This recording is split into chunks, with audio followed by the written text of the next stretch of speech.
Market View on Money FM 89.3. It's been a rather decent last couple of days for Hong Kong stocks. In fact, there are signs that the market could start to be stabilizing. However, political unrest and uncertainty still reigns over the city and casts a dark cloud over investor sentiment there. To talk to us more about what the actual outlook is for markets in Hong Kong, we're joined by Peter Chun, the founder of Silverbear Capital from Hong Kong, to give us a better picture of what's going on the ground and what investors in the city are thinking. Peter, thanks for joining us and good afternoon. Good afternoon. Thank you. So Peter, before anything else, I would like to ask you as an investor to help us understand what exactly is going on in Hong Kong. We see it on the news a lot, the unrest, the demonstrations. It paints a relatively worrisome picture for those of us outside looking in. As somebody who's actually close to ground zero, can you give us a better idea or paint us a picture how these protests and uncertainty, how they've affected day-to-day life and also your business activities as a person who calls Hong Kong home? Yes. Basically, what we are seeing is a continuous demonstration on a different size level in Hong Kong that had surprised the Chinese government and Hong Kong government, both on a macroeconomy level and microeconomy level. They never anticipated the protest will continue in this format. Neither any business person in Hong Kong had anticipated the same, because if you recall in the past what had happened when there was some demonstration happening in Hong Kong, it had never happened in this kind of format.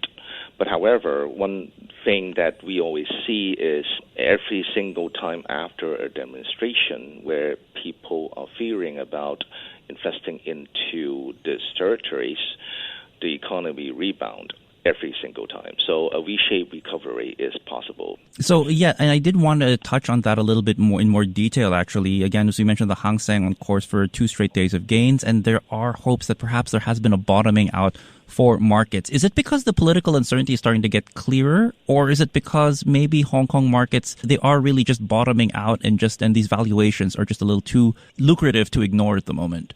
Well, I mean, I think first of all we should kind of cut into some assistance from the Chinese government and Hong Kong government by getting Hong Kong monetary authorization to cut a capital buffer to release an estimated about $300 billion Hongkey dollars into the financial systems to help small and medium enterprises to withstand the economy downturn, which is going to be expected due to the continuous demonstration, which basically will affect all the consumer stocks because nobody is going on the street, nobody wants to go to dinner, nobody wants to buy a new house. Therefore, you see all the real estate stocks going down. Probably people don't want to go to the airport too much because of what had happened at the airport from a few weeks ago or 2 weeks ago, I think.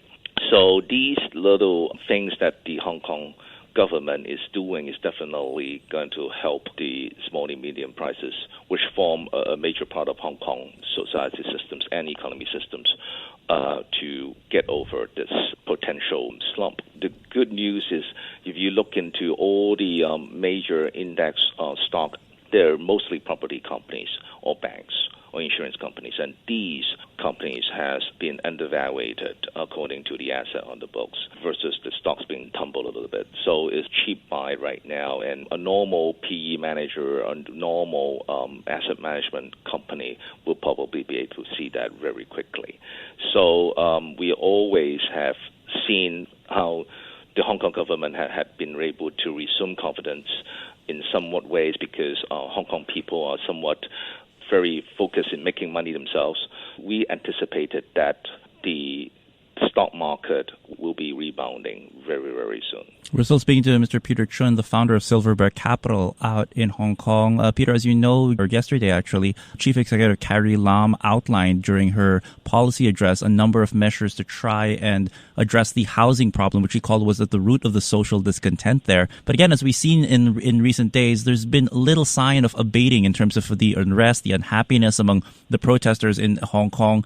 What's your sense of it? Will this continue, do you think? Or do you think this is going to continue for quite some time, these unrests or the standoff between Beijing and the Hong Kong protesters? And how is this going to continue to dampen sentiment for markets in Hong Kong, despite the fact that we're seeing that there's signs of a slow recovery in the Hang Seng? Well, I mean, as I said, the Hang Seng Index company are formed by a lot of the property developers, which has been making solid profits for the last 10, 20 years.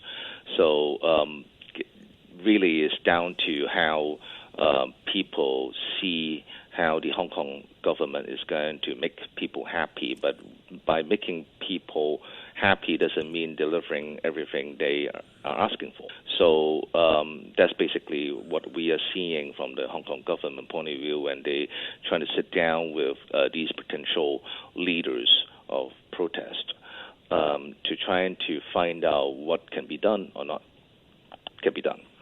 And I'm seeing a macro negotiation or mediation happening in Hong Kong between the government and these what so-called leaders of protest, trying to come down with some sort of reasoning now rather than just basically shout for some demand that they are not going to get in the end. So I think the negotiation and the discussion has become a little bit more mature compared to the start of the demonstration. Now, whether this leads to a continued damage to uplift the protest and bargaining chip against the government, or actually they would die down a little bit and let the city kind of repair itself a little bit before they come up with a hybrid solutions between both parties, that is a wild card. So earlier on, you did tell me about the decision you made also to invest in Hong Kong property and also in the services industry. There, I believe it's a restaurant that you just opened. It's from the outside looking in again, it doesn't seem to me like the right time to be doing that. Why did you open up? And can you tell us what your thinking was there? Yes, we are opening a new restaurant, 8,000 square feet in a very busy district called Causeway Bay in Hong Kong. And Causeway Bay is actually one of the major location for the demonstration to happen every single time.